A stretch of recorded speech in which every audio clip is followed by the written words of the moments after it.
வேத பயணத்தில் இன்று நாம் பார்க்க போவது சமாதானத்தினால் மனமகிழ்ச்சி. 37ஆம் சங்கீதம் 11ஆம் வசனம்.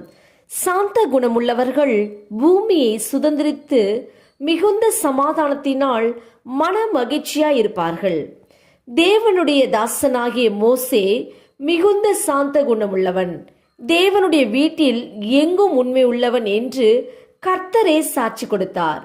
மோசே சாந்த குணமுள்ளவனாய் இருந்தபடியினால் கர்த்தருடைய கண்களில் கிருபை கிடைத்தது.